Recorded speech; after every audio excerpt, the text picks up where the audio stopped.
Hablaremos sobre el currículum y las teorías curriculares. Hay que dejar en claro que este es un tema fundamental en el quehacer de la formación docente. Para comenzar, ¿qué es el currículum? El currículum es una selección cultural de contenidos, es un conjunto de criterios, planes de estudio, programas, metodologías y procesos que contribuyen a la formación integral y a la construcción de la identidad cultural nacional, regional y local, incluyendo también los recursos humanos, académicos y físicos para poner en práctica. Solemos relacionar el término currículum con papeles o archivos. Según el profesor Francisco Beltrán Llavador, dice que se debe entender más como un proceso que como un objeto, ya que siendo un proceso nos permitirá reflexionar toda la serie de agentes de decisión curricular y de personas que intervienen en él. El currículum es un concepto que inició en 1633 en la Universidad de Glasgow para aludir el plan de estudios. Es por esto que relacionamos el término con el plan de estudios, o sea, archivos. Distintos autores buscan definir el currículum como una selección cultural de contenidos. Esta selección cultural de contenidos está diseñada para los estudiantes, y se ha desarrollado de manera fundamental en 4 etapas. La primera etapa se desarrolla en los años 20 al 50. La segunda va de 1960 a 1975. La tercera es del 75 al 90 y finalmente tenemos la cuarta etapa de 1990 al día de hoy. A continuación se desglosará detalladamente cada etapa. Etapa 1, llamada Modelos de Planificación Racional, abarcan del año 1920 al año 1950. Esta etapa fue desarrollada por John Franklin Robbins y Ralph Tyler. Ellos concebían o entendían el currículum como un instrumento o un documento para generar estrategias centralizadas. En esta época, Estados Unidos tenía el proyecto de convertirse en una gran potencia industrial y así las nociones del quehacer industrial las fueron trasladando al quehacer de las escuelas. En consecuencia de esto, los maestros terminaron viéndose como obreros y los estudiantes como producto. O sea que las escuelas ya eran vistas como una industria, ¿no? Donde los maestros son los obreros, trabajan y tienen que producir y pues los productos sean los estudiantes. Y pues como decía al principio, en esta etapa el currículum se concebía más como un instrumento o un documento de estrategias centralizadas.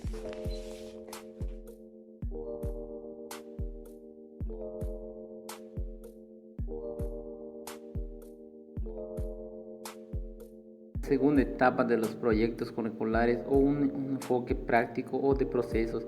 James Wallace y Luke Stenhouse incluyeron el quehacer del profesor como un agente de cambio, término elemental para reflexionar de cómo los docentes hacemos parte de un esquema de selección de conocimiento. Para entender mejor, retiramos los niveles de adjetivación, es decir, que el currículo no siendo un objeto puede ser entendido en determinados momentos donde se objetivo. Primero, el currículum prescrito, que aludía a las leyes, normas, como normas de decreto, referencias legales que nos dicen que debe ser el conocimiento parte del conocimiento seleccionado. 2. El currículum presentado. Esto es libros de texto donde el editor junto con la ayuda de los autores pueden ser presentados en trozos de conocimiento y seleccionar qué partes son relevantes para un proceso de enseñanza.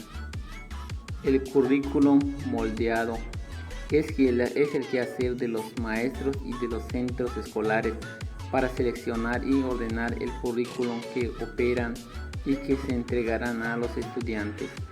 El currículum en acción es la labor docente por excelencia donde se desarrolla todo el ejercicio de entrega del conocimiento a nuestros estudiantes, es decir, los paquetes de información y conocimiento que entregamos en ese ejercicio de enseñanza y aprendizaje.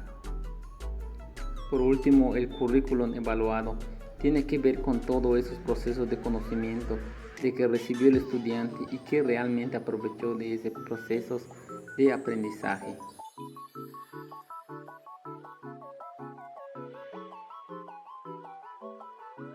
Le explicaré la etapa 3, de 1975 a 1970, reconceptualización y teoría crítica.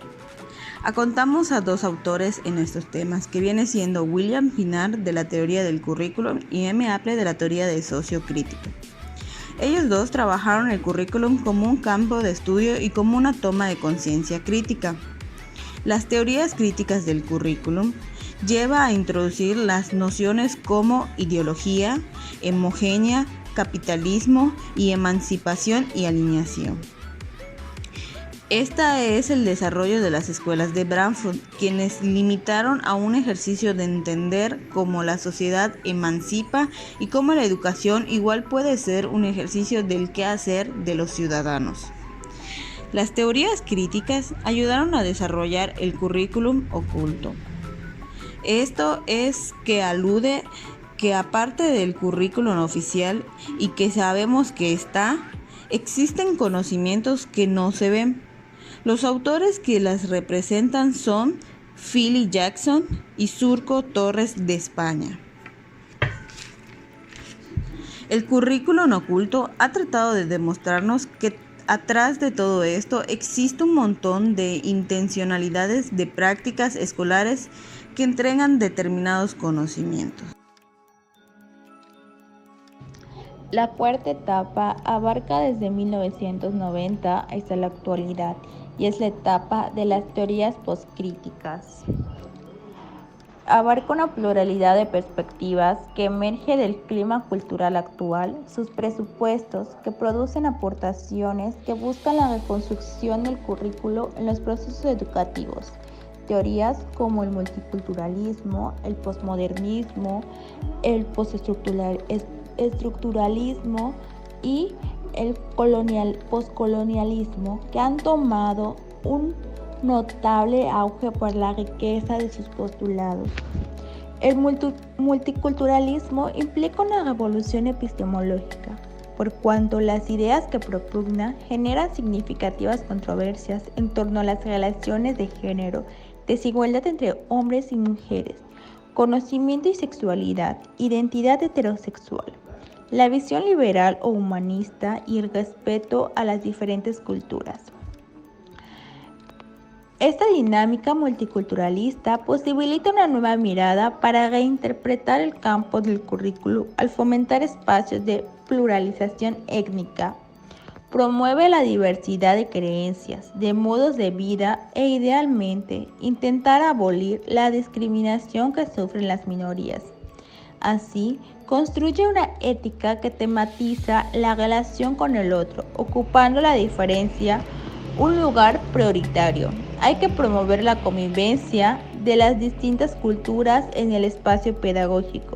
También permite concebir lo posmoderno como un tránsito hacia otras formas de subjetivación, hacia la disgregación de los conceptos, desde donde se construyó el modo cientificista de pensar lo académico.